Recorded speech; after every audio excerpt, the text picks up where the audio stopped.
la main de Dieu. La méchanceté et l'ingratitude de l'homme le poussent à remercier la nature et le hasard pour sa vie. C'est quand Christ m'a délivré de l'emprise de Satan que je me suis rendu compte que le hasard n'existait pas et que les circonstances de ma vie que j'attribuais à Dame Nature venaient de Dieu pour me pousser à la repentance. Le Seigneur m'a rappelé ces choses au cours de ma méditation dans Acte 18.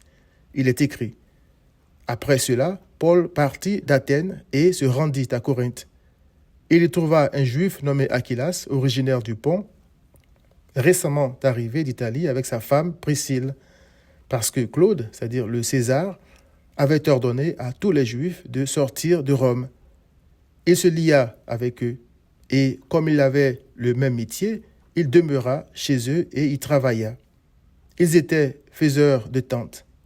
Paul discourait dans la synagogue chaque sabbat, et il persuadait des Juifs et des Grecs. Acte 18, versets 1 à 4. Premièrement, tout ce que Christ veut, il le fait partout dans l'univers. Voir le psaume 135, verset 6. Beaucoup diront que la décision d'expulser les Juifs de Rome n'avait rien à voir avec l'apôtre Paul et que c'est par pure coïncidence que Aquilas et sa femme Priscille se sont retrouvés à Corinthe au moment où Christ y avait envoyé Paul. Il est pourtant écrit: Qui dira qu'une chose arrive sans que le Seigneur l'ait ordonné? N'est-ce pas de la volonté du Très-Haut que viennent les maux et les biens?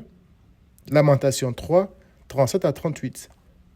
Pour moi, il n'y a aucun doute là-dessus. Christ a fait concourir toutes choses au bien de Paul, son serviteur, et de ce couple, selon Romains 8, verset 28.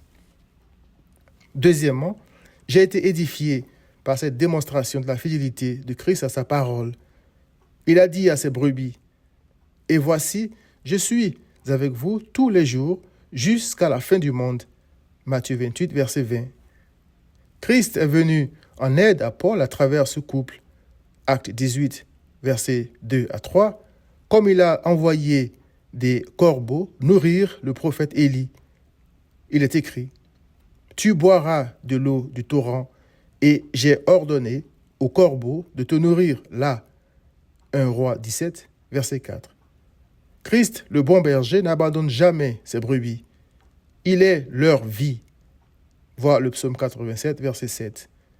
Le roi David a témoigné de la fidélité du Seigneur en disant: « Quand je marche dans la vallée de l'ombre de la mort, je ne crains aucun mal, car tu es avec moi. Ta houlette et ton bâton me rassurent. Tu dresses devant moi une table en face de mes adversaires. Tu oins d'huile ma tête et ma coupe déborde.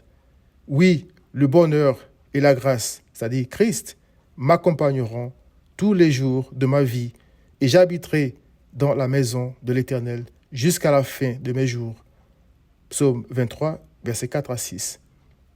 Puisse l'Éternel te permettre de reconnaître sa main puissante qui ne cesse de t'attirer à Christ, selon Jean 6, 44, par les événements qu'il suscite dans ta vie. Viens à Christ.